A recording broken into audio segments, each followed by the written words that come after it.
कल हमने डिस्कस किया atomic radii and their different types. तो हमने डिस्कस किया कि there are 4 kinds of different radii are there, covalent radius, ionic radius,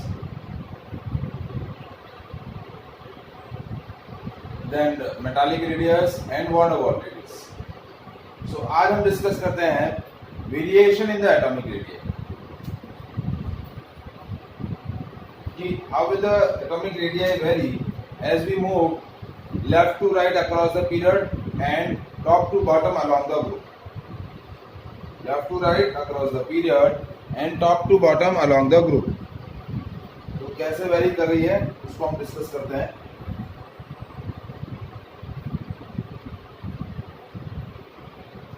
So variation in atomic radii. So variation in period. So as we move left to right across the period,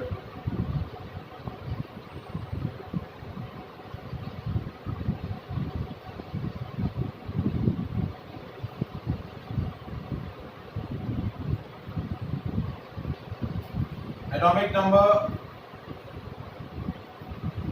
of elements increases, which increases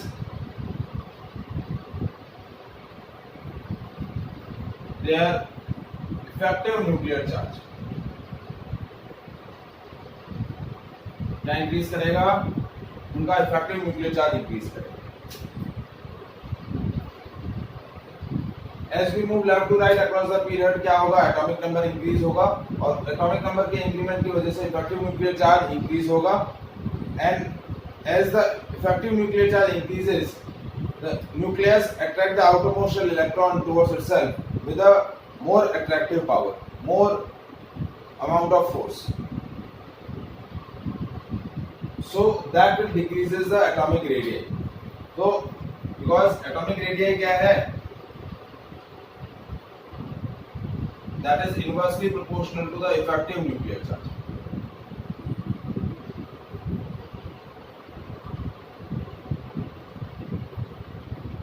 Now let me discuss it by taking a suitable example. If I am taking elements of second period, lithium, beryllium, boron, carbon, nitrogen, oxygen, fluorine, तो देखिए इसका electronic configuration क्या है? 2,1, इसका electronic configuration है 2,2, इसका 2,3, 2,4, 2,5, 2,6, 2,7. One by one, number of proton and number of electrons both are increases, but electrons are filled in a second shell. देखिए इसमें भी आउटर मोशन में एक इलेक्ट्रॉन है, इसमें आउटर मोशन में 2 इलेक्ट्रॉन है, सेकंड शेल के अंदर दूसरा इलेक्ट्रॉन फिल हो रहा है, फिर इसमें सेकंड शेल में तीसरा इलेक्ट्रॉन फिल हो रहा है, इसमें सेकंड सेल में चौथा इलेक्ट्रॉन फिल हो रहा है, इसमें सेकंड सेल में पांचवा इलेक्ट्रॉन फिल हो रहा है। इलेक्ट्रॉन एक इलेक्ट्रॉन इंक्रीज हो रहा है, but that will be fill in the second orbit. तो न्यूक्लियस और आउटर मोस्ट शेल के बीच का जो डिस्टेंस है वो कांस्टेंट हो रहा है, मतलब इलेक्ट्रॉन उसी शेल में फिल हो रहा है, बट नंबर ऑफ प्रोटॉन बढ़ने की वजह से इफेक्टिव न्यूक्लियर चार्ज यानी न्यूक्लियस की इलेक्ट्रॉन को अट्रैक्ट करने की जो पावर है वो इंक्रीज होती जा रही है। So as the effective nuclear charge increases, देखिए जैसे मैं लिथियम का एग्जांपल लूं तो +3, पहले वाले शेल के अंदर 2 इलेक्ट्रॉन, दूसरे वाले के अंदर 1 इलेक्ट्रॉन। और वही मैं नाइट्रोजन का एग्जांपल लूं, नाइट्रोजन में +7, पहली वाले शेल के अंदर 2 इलेक्ट्रॉन, दूसरे वाले शेल के अंदर 1, 2, 3, 4, 5। तो इसमें पहली वाली शेल के अंदर 1 इलेक्ट्रॉन, आउटरमोस्ट शेल में 1 इलेक्ट्रॉन है, इसमें आउटरमोस्ट शेल में 5 इलेक्ट्रॉन है। आउटरमोस्ट शेल सेकंड शेल है, इसमें भी आउटरमोस्ट शेल सेकंड शेल है और इसमें भी आउटरमोस्ट शेल सेकंड शेल है। तो एक ही पीरियड के अंदर इलेक्ट्रॉन उसी आउटरमोस्ट शेल के अंदर फिल हो रहे हैं। तो न्यूक्लियस और इलेक्ट्रॉन के बीच का डिस्टेंस फिक्स है, लेकिन इफेक्टिव न्यूक्लियर चार्ज यानी अट्रैक्टिव पावर, पॉजिटिव चार्ज बढ़ रहा है, तो क्या होगा? अट्रैक्टिव पावर न्यूक्लियस की बढ़ेगी, so that decreases the radius. So as we move left to right across the period, atomic size decreases.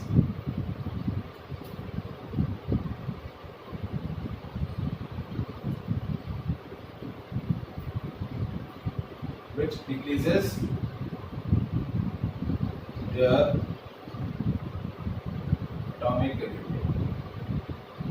Is it clear?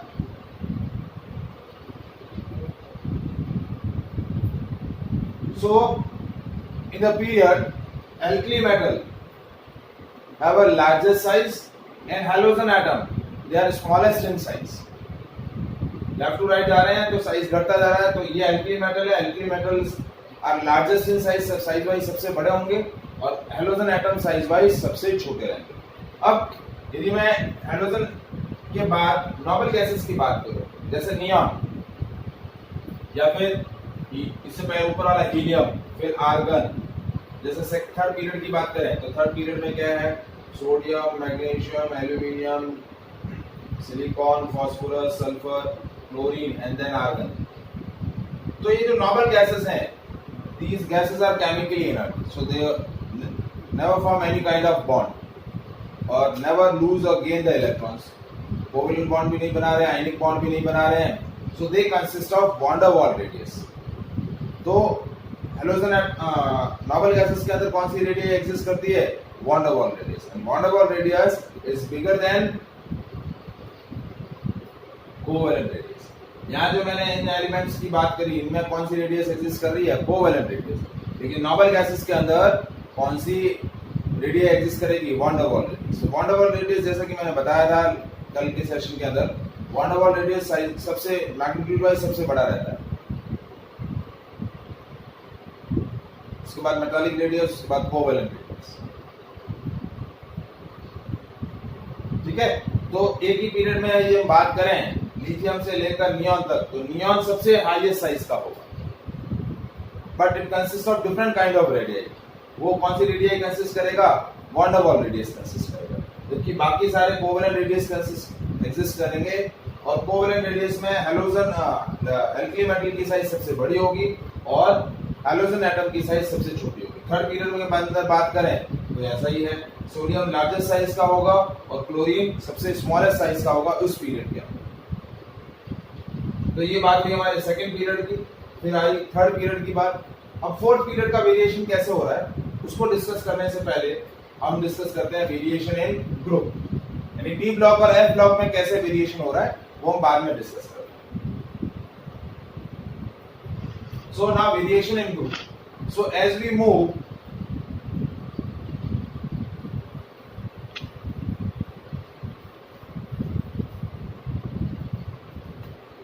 top to bottom along the group, number of shells increases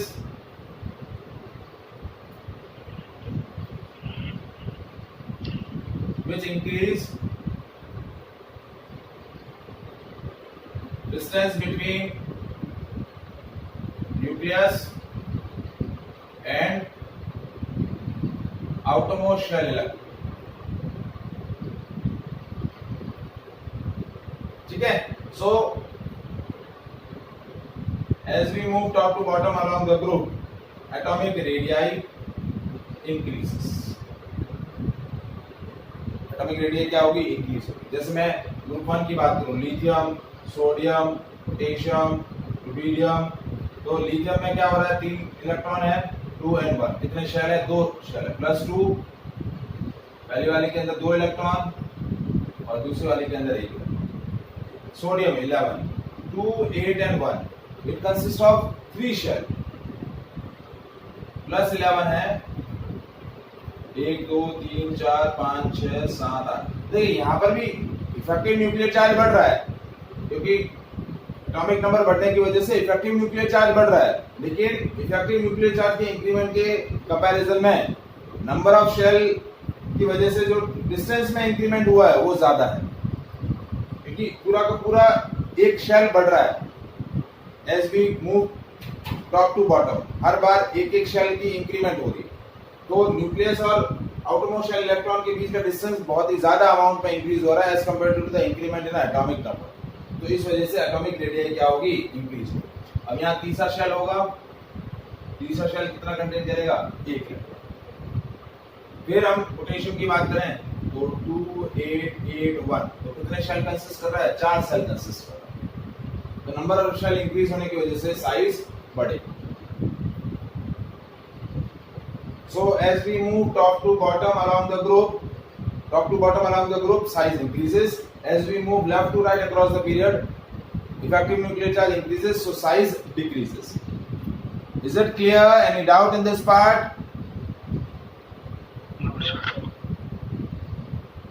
ठीक है, अब हम बात करते हैं D block और F block element के लिए।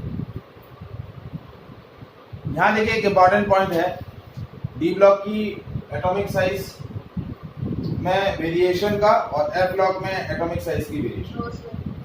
अब देखिए डी ब्लॉक की बात करें तो हम 4th पीरियड की बात करते हैं।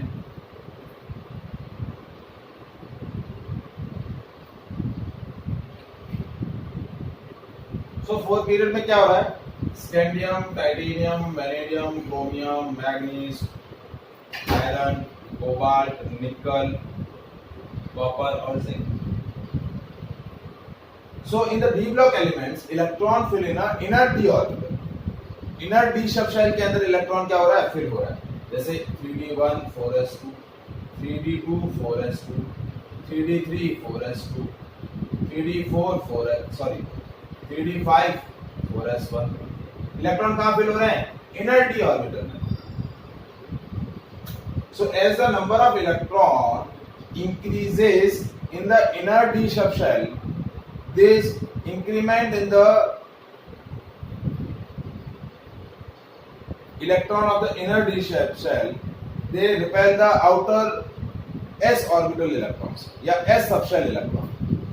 जैसे जैसे इनर वाले d ऑर्बिटल या इनर वाले d सबशेल के अंदर इलेक्ट्रॉन बढ़ते जाएंगे, पहले 1 है, फिर 2 हुए, फिर 3 हुए, फिर 5 हुए, फिर 6 7, इनर वाले में इलेक्ट्रॉन बढ़ते जा रहे हैं। सो जैसे जैसे नंबर ऑफ इलेक्ट्रॉन बढ़ेंगे वो आउटर के 4s ऑर्बिटल के इलेक्ट्रॉन्स को क्या करेंगे, रिपेल करेंगे, and that repulsion is called shielding effect. इस फिनोमेना को हम क्या बोलते हैं, शील्डिंग इफेक्ट। जैसे अंदर वाले शेल में नंबर ऑफ इलेक्ट्रॉन ज्यादा होंगे तो वो आउटर वाले शेल के इलेक्ट्रॉन्स को रिपेल करेंगे। So that increases the shielding effect. Shielding effect तो बढ़ ही रहा है, साथ साथ में as we move left to right across the period, atomic number increases, so that increases the effective nuclear charge.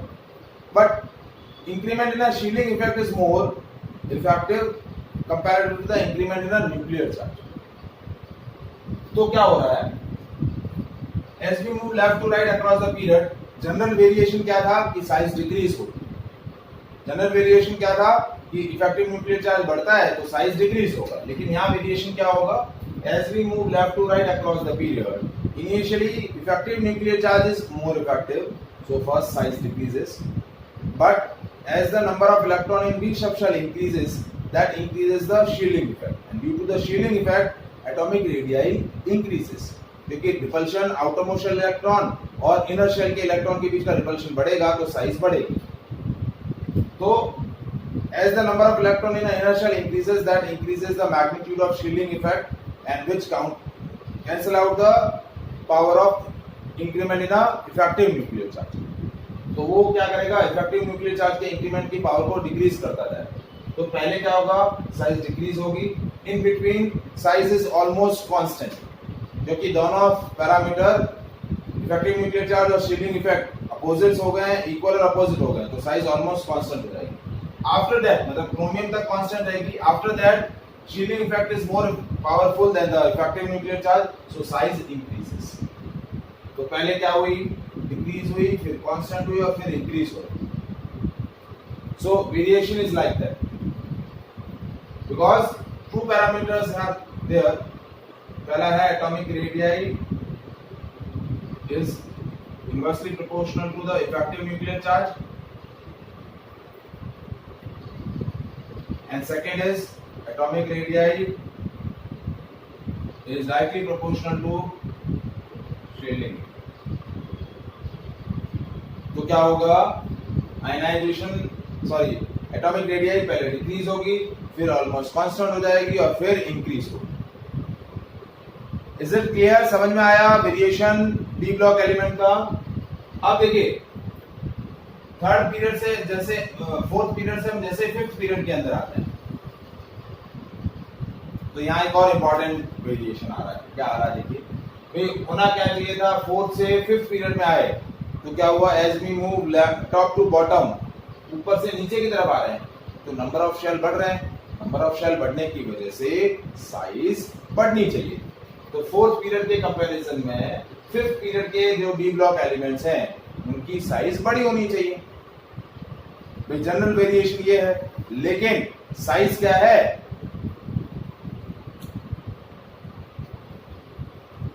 the size of atomic size of fifth period element is almost equal to the size of fourth period elements, almost same। अब या फिर एक important variation same क्यों है भाई, logic के हिसाब से भी फोर्थ पीरियड के बाद फिफ्थ पीरियड में तो हमने पूरा एक शेल बढ़ाया है, तो भाई साइज तो बढ़नी चाहिए थी कि हमने वेरिएशन बढ़ा तो, लेकिन साइज ऑलमोस्ट सेम क्यों है, because that is due to the one of the important variation that is called lanthanide contraction. क्या बोलते हैं, लेंथेनाइट कॉन्ट्रैक्शन। क्या हो रहा है, फिफ्थ पीरियड मतलब इलेक्ट्रॉन किसमें फिल हो रहे हैं, 4d सबशेल के अंदर। किसमें फिलअप हो रहे हैं, 4d सेल के अंदर। जैसे पहला एलिमेंट न्यूक्लियम है तो 4d15s2, बट 4d से पहले इलेक्ट्रॉन किसमें फिल होते हैं, 4f में।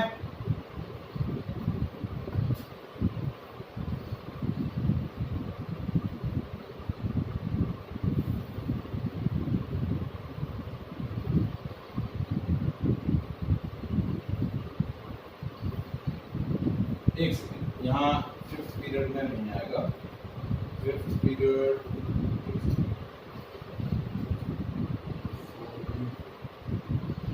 ये हो गया 3D सीरीज। फिफ्थ पीरियड में नहीं होगा, ये सिक्स पीरियड में जो मैं आपको दिखा 4D सीरीज। उसके बाद नेक्स्ट सिक्स पीरियड जो आएगा वो आएगा 5D सीरीज। तो होगा क्या, 3D से 4D के अंदर आएंगे तो साइज बढ़ेगी, 3D से 4D के अंदर आएंगे तो साइज बढ़ेगी क्योंकि नंबर ऑफ शेल इंक्रीज हो रहे हैं। 3D के बाद जब 4D में आएंगे तो साइज बढ़ेगी, ठीक है, मैं करेक्शन कर रहा हूँ। 3D से जब 4D सीरीज के अंदर आएंगे मतलब फिफ्थ पीरियड के अंदर आएंगे तो साइज बढ़ेगी क्योंकि नंबर ऑफ शेल बढ़ रहे हैं। लेकिन 4D से 5D के अंदर आएंगे तो 4D सीरीज एलिमेंट और 5D सीरीज एलिमेंट की साइज ऑलमोस्ट सेम रहेगी। अब ऐसा क्यों है, that is due to the lanthanide contraction. क्योंकि जैसे हम सिक्स पीरियड के पहले एलिमेंट की बात करें तो उसका इलेक्ट्रॉनिक कन्फिगरेशन क्या होगा, 5d1 6s2। तो 5d से पहले कौन सा ऑर्बिट आता है, कौन सा सबशेल आएगा, 4f, और 4f सबशेल के अंदर 14 इलेक्ट्रॉन होते हैं। तो इन 14 इलेक्ट्रॉन का शील्डिंग इफेक्ट ज्यादा होना चाहिए था, क्योंकि इनर वाले 4f में इलेक्ट्रॉन फिल हो रहे हैं तो उनका शील्डिंग ज्यादा होना चाहिए था, तो वो आउटर के d और s ऑर्बिटल के इलेक्ट्रॉन्स को रिपेल करने चाहिए थे। लेकिन f सबशेल के जो 14 इलेक्ट्रॉन्स हैं उनकी शील्डिंग पावर उतनी इफेक्टिव नहीं होती जितनी d सबशेल के इलेक्ट्रॉन्स के d सबशेल के 10 electron. So due to the poor shielding effect of f subshell electrons, effective nuclear charge is more effective. Effective nuclear charge की जो पावर होगी वो ज्यादा इफेक्टिव होगी, क्यों, क्योंकि 14 इलेक्ट्रॉन का इफेक्टिव न्यूक्लियर चार्ज ज्यादा पावरफुल होगा। So as the effective nuclear charge is more powerful, that decreases the size, और that decrement in a size is called lanthanide contraction. तो ये चीज क्या बोला जाता है, lanthanide contraction. That's why the element of the series 4D series and elements of 5D series have almost same size. Is it clear? समझ में आया बेटा? ठीक है, तो ये डी ब्लॉक एलिमेंट का थोड़ा वेरिएशन आपको थोड़ा सा अच्छे से याद करना है। लेफ्ट टू राइट जाते हैं तो क्या होगा, पहले बढ़ेगी, फिर कांस्टेंट होगी और फिर इंक्रीज होगी। पहले सॉरी कम होगी, फिर कांस्टेंट हो जाएगी, फिर इंक्रीज होगी। 3D से 4D में आएंगे, नंबर ऑफ शेल बढ़ रहे हैं, इफेक्टिव न्यूक्लियर चार्ज कम है, मतलब उसके कंपैरिजन में कम है, तो साइज बढ़ेगा। लेकिन 3D से 5D सीरीज के 4D से 5D सीरीज के अंदर आएंगे तो साइज ऑलमोस्ट क्या रहेगी, सेम रहेगी। क्या रहेगी, सेम रहेगी। Is it clear?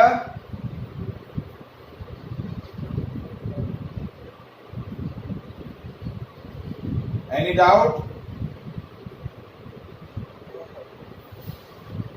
अब 4F सीरीज की बात करें, लेंथेनाइड और एक्टिनॉइड्स, तो लेंथेनाइड और एक्टिनॉइड्स में वही है, as we move left to right across the period effective nuclear charge increases, that is more powerful. Shielding effect इतना इफेक्टिव नहीं होगा, जबकि डी ब्लॉक के तरीके से यदि मैं एफ ब्लॉक के एलिमेंट की बात करूं तो एफ ब्लॉक एलिमेंट में इलेक्ट्रॉन क्या हो रहे हैं, इनर एफ सबशेल में फिल हो रहे हैं। तो इनर एफ सबशेल में इलेक्ट्रॉन फिल हो रहे हैं तो उनकी शील्डिंग इफेक्ट जो है वो ज्यादा पावरफुल होनी चाहिए, जबकि प्रैक्टिकली उनकी शील्डिंग इफेक्ट इतनी पावरफुल नहीं होती है, भले ही इलेक्ट्रॉन इनर एफ सबशेल में फिल हो रहे हैं। ठीक है, तो एफ ब्लॉक एलिमेंट में वेरिएशन वैसा ही है जैसा जनरल वेरिएशन होता है। As we move left to right across the period in the F subshell,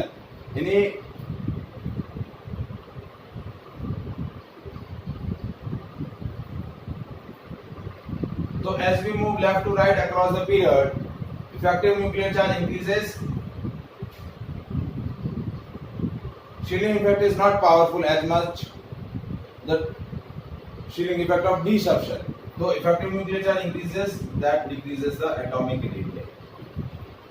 तो F ब्लॉक एलिमेंट्स की एटॉमिक रेडियाई का वेरिएशन जनरल वेरिएशन जैसा ही है, जैसा कि हम left to right across the period move करते हैं। As we move left to right across the period, atomic size of F block element decreases. तो ये मैंने ब्लॉक वाइज भी आपको डिस्कस किया, S block, P block, D block, F block और period और ग्रुप वाइज भी डिस्कस किया। Any doubt to anyone? Variation in atomic radii.